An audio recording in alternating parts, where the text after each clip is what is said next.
I greet you viewers. Welcome again to Writing Theatre Channel. I am Dr. Dile Omojuigbe. We are going to be discussing how to write a novel today. How to write a novel. As my introduction, let me say that everyone has a story to tell. It's either you are telling the story from the story told you by someone, or it's your own experience or your own imagination. Everyone, storytelling is part of human activity. It's a human activity. It's part of human experience. Everyone has something to say. So you have a story to tell. I have a story to tell. As a matter of fact, we all have many stories to tell. Now, you want to tell that story in a novel. What is novel? Novel is a narrative prose. Or if you like, a prose narrative. Which means that it is written, a novel is written in a familiar language, unlike your poem that you write in metrical lines. You write in verses, in stanzas. But novel flows, the language of novel flows, because it is a general knowledge language that you are using. Everyone is familiar with the language you are using. Now, novel writing is imaginative. Novel is your creation. The story you are writing there is a fictional story. So it is your imagination that comes to bear when you write a novel. However, that imagination must have a touch of realism. It is a very similitude, because every story you tell must have the possibility of happening in real life. Otherwise, people will not be able to relate to the story you are narrating. Now, I have some steps that we need to consider when we want to write a novel. What I am going to be discussing here is not academic, because you don't need much school to write a novel. You don't even need to go to school to have a story to tell. Okay? Now, everyone tells a story. I could remember in those days, women would bring some children together and tell them stories. And most of the women in those days, at that time that I'm talking about, they didn't go to school. They were illiterate women. And yet, they had stories to tell. So which means that storytelling is a human activity, is a human experience, which we want to be sharing here, especially the art of writing a novel. Now, what kind of story are you telling in your novel? Is it a fictional story? That is what you imagine and you are now telling in form of a story, or a non-fictional story. Of course, you could have a non-fictional story also as a novel. Zambia Shall Be Free, for example, by Kenneth Kaunda, is a novel about the independence of Zambia. You can talk about Koso Town Boy by Robert Wellesley Cole. A Sierra Leonean is also a novel, yet a non-fictional novel. But we are not talking about mainly fictional novels. Novels that you write based on your imagination, but which must have some touches of realism. Now, the first thing that you need to know, the first step, is that you must know your story. Do you really know the story you are telling? Are you conversant with everything that people need to see in the story you are telling? Because if the story is not a complete one, there will be a problem there. Particularly if you are telling a historical story. A historical story is a delicate story to tell, because people can identify with that story you are telling. People know about the story you are telling, so you must not be far from what people understand about what you are saying. So you need to do your research well. You need a lot of research to tell a historical story. But if it's just the normal fictional story you are telling, there are some things also that you need to know. Some things that you need to know, because every story that you tell must be projecting a specific message. But first and foremost, what do you do when you want to start writing a novel? The number one thing, the number one step, as I mentioned, is to get your thoughts together. And then number two is the theme of your story. The theme, what do we mean by theme? Theme is the central idea of your story. As a matter of fact, some people even see theme as the message you want people to get from the story you are telling. The theme. The theme is what controls the movement of the story. The theme is what controls the characters in the story. The theme is what determines even the setting of your story. The theme is what determines the language used in your story. So the theme is central. For example, you talk about, of course there is a difference between a theme and a subject matter. Let's take for instance,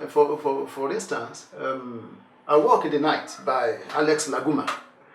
A Walk in the Night, if you have read the story, or if you read the story, you will see that the main character there is Michael Adonis. Now, moving from one pub to another, from one drinking joint to another every night. Alright? But that is, if you like, that's just the subject matter. But the major story itself revolves around apartheid in South Africa. And the message is the condemnation of apartheid. Now you can see that the subject matter is different from the theme. However, you must be able to identify very clearly, in clear terms, what the theme is. If your theme is not strong, or you don't seem to have a clear knowledge of what your theme is, there'll be a problem when you are writing. So theme is key. Theme is core. That is the number 2 step. Number 3 step that you need to know is the arrangement of the story. The story you are telling, you must arrange it well, which we call plot. Now, plots must have a beginning, a middle, and an end. How are you projecting the plot? What are those literary devices that you are using to project your plot? Are you using anecdotes? Anecdote is a short story told in a larger context, which means that you have a big story, the main story, but you now have some smaller stories or a smaller story to tell, to project, to help the main story manifest, or to help the main theme of the major story manifest. That is an anecdote. So that is one literary device. Or are you using flashbacks? It's also a major device that you can use. No Longer Artists, for example, written by Chinua Achebe, is a story based on flashback. The end of the story is told in the beginning of the story, projecting the Osuke system in Igboland. And the person used to project that is a character there called Clara. That is flashback.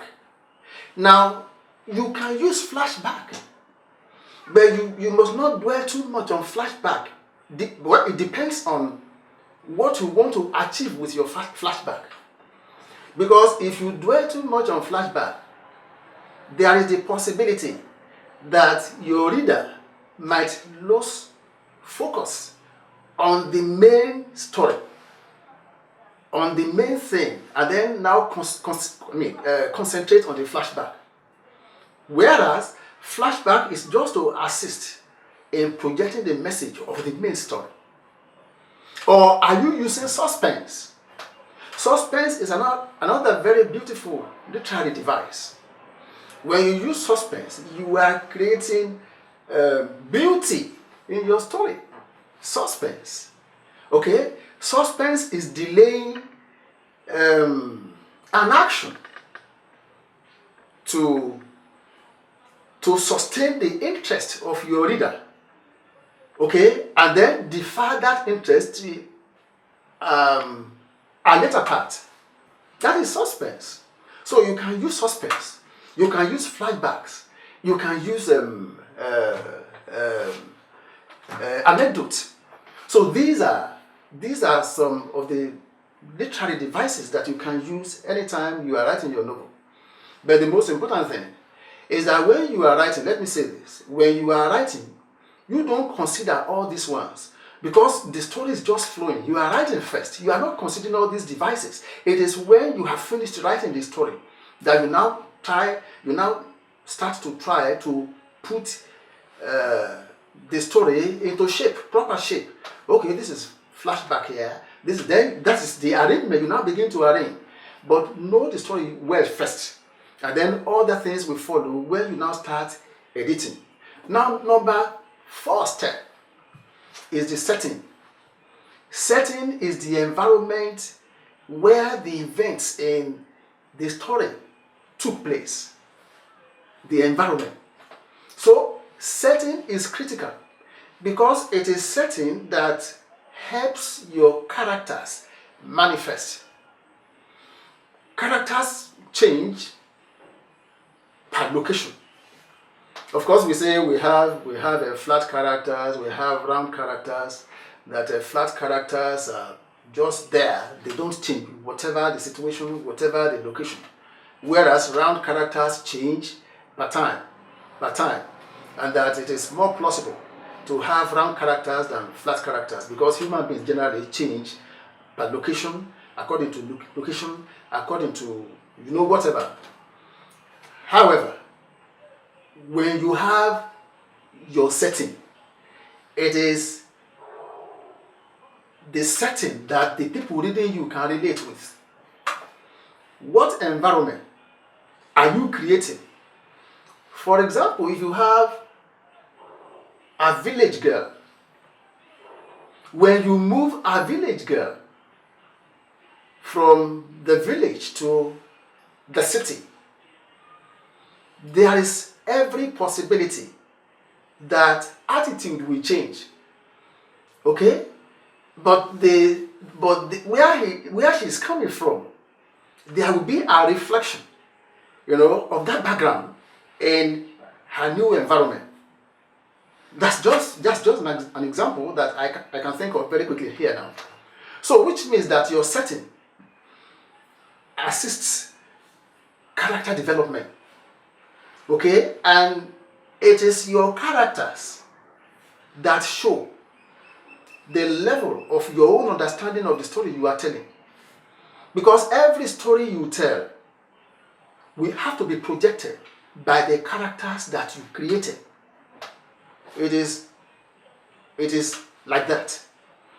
If your characters are not well defined, there will be a problem.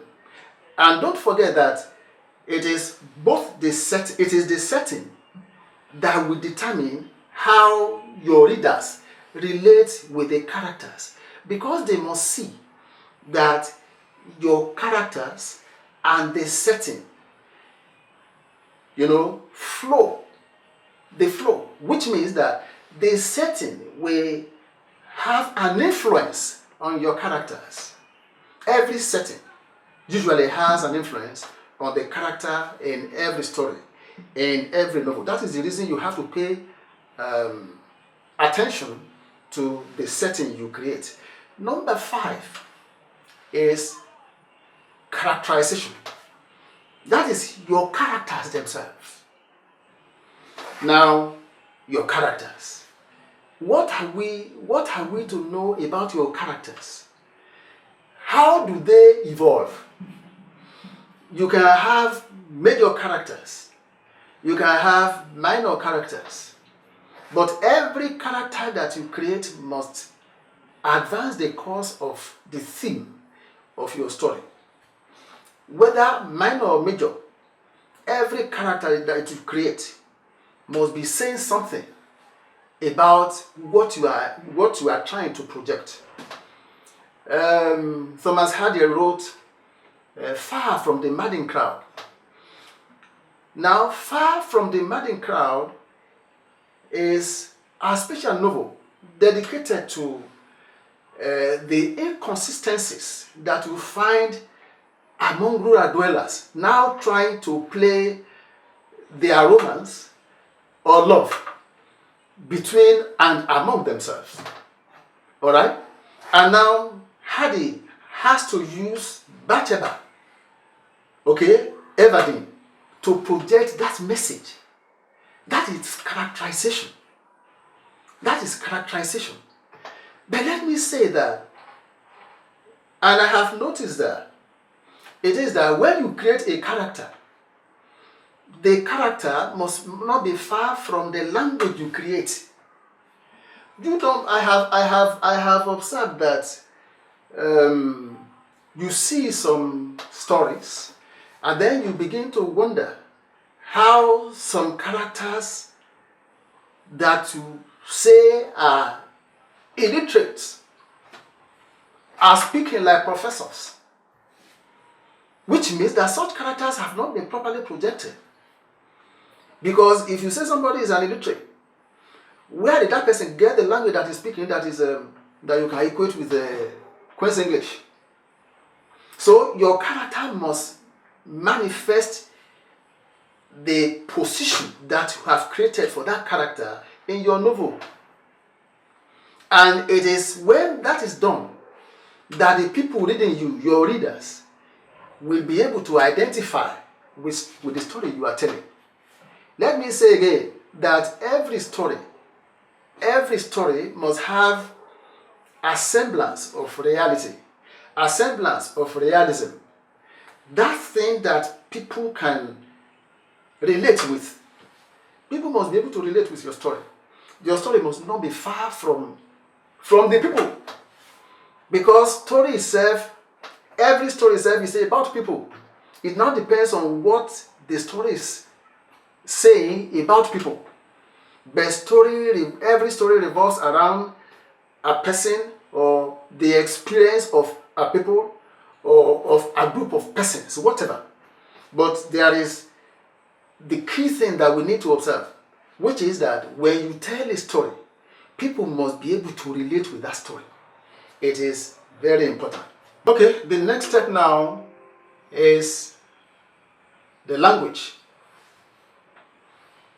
The story you want to tell, you use language to tell the story. If people must enjoy your story, language is key. Language is critical. Language is major. How do you present the story? We have mentioned plot. We have mentioned setting. We have mentioned characterization. But all these aspects put together are projected by the key word, language. If people must enjoy your story, it is a language. It is not the story itself that projects itself. It is the language you use to project the story. So people must enjoy the story. People must be able to remember the story. But the language must flow. Now, because you use language to narrate, you are narrating a story. And it is the language that will make people flow with you. You use language to carry people along with you. They must enjoy the story and they must be able to identify with every scene, with every and then with every character in your story. But the language we are talking about has many aspects. The major is from you now. What do you do as a writer? Of course, if I could recollect, I related language to style the other time. that we discussed, writing generally, style. So what are those things that you consider when you are looking at language? Number one, we are looking at words that belong to the same semantic field. You must be able to change your words, to change expressions in relation to the mood that you are presenting at a particular point in time. Take, for example, walk. That's W-A-L-K. If you like, it's a generic term. The movement of your leg, from your legs, forward, backward, sideways. But that may not capture the mood at all points.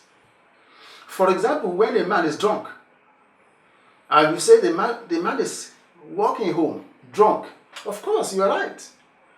But people will not be able to identify fully with what you are trying, the picture you are trying to paint. Because we know that when a man is drunk, he staggers. Now, stagger is a variant of walk, and it captures the mood much better than ordinary walk. When a king moves, he's walking also. But when you say he swaggers, kings swagger, if you like. When policemen are on patrol, they are marching. Policemen march. Marching is also a variant of walking. You understand what I'm talking about? If you want to prove that you are big in society, it's either you saunter or you strut. Especially if you want to show that, you are physically strong. You pull up your shoulders. I don't know whether you are accustomed to watching wrestling. I love watching wrestling. You see a tiny ant like this, and then that ant wants to face a giant, and then he wants to come to the stage to prove that he's bigger than he is. He begins to pull, his shoulders this way. That's strutting. You strut. Meanwhile, it's walk too. When you strut, you walk. But strut is a variant of walk that paints a clear picture. So people reading will now be able to visualize what you are trying to say there. All right. Now, I don't know whether you like football. I do. I watch soccer, and I have even had an occasion to watch a match on television, and then listening also at the same time to the commentary on radio. Now, when you watch on television, the chances are there that the people running the commentary will not use many words because you can see. But when you are listening to a radio commentary, live commentary, you realize that there are certain things that you tap from their choices. For example, when you say, so player has lobbed the ball. When you lob a ball is different from when you volley it. When you volley is different from when you tap, or when you tip, or when you throw, all right, or when you head. All those ones are also play. But the variance will give you the clear picture of what is happening on the field because you can't see. That is the same thing that happens when you write a novel. So it is your choice of words that will determine how well your reader flows with you. And which also means, because you can't use what you don't know. You can't use what you don't have. For you to be able to make the right selection of words at each time you want to write, you need a very strong, what do we call it now? A very big vocabulary. Now, how do you build your vocabulary? You don't build your vocabulary by memorizing the dictionary. Of course, you forget the words because they are not coming to you naturally. That is the essence of you reading, because when you read, then you acquire fresh words, new words here and there. You know how those words are used in contexts. And then each time you are now using, you can remember some of the words and then you use them, you engage them also. That is the beauty. So which means that you can't use what you don't have. So how do you now improve on your vocabulary? It is by reading. Just as I mentioned, the last time, that is, you read across cultures, across backgrounds, you read all manner of books and all that, journals. Everything that interests you, just read. And then you are learning something. Again, there is what we call register. Register is language used according to discipline, human activity. You don't go to a lawyer and you say, oh, your customer is here. He will ask you, what am I selling? I'm not selling anything. So when you get to a lawyer's chamber, you are a client. When you get to the market, you are a customer. When you get to the hospital, you now become a patient to a doctor, and so on and so forth. So you also must be able to use those words, in relation to human activity. All those things beautify your writing. You can also alter your sentence length. One could be short, one could be long. Shorter sentences, long sentences. You vary your sentences according, of course, we have different types of sentence. Your simple sentence, one verb. Your complex sentence, one independent clause plus one or more dependent clauses. Your multiple or your compound sentence, two or more independent clauses coming together. When you do that, you vary your sentence length, and then the thing becomes beautiful. The writing becomes beautiful. What about your proverbs? Use proverbs. Proverb is not local. Even if it is local, people want to see you in your original form. Not that you are imitating, not that you are copying someone.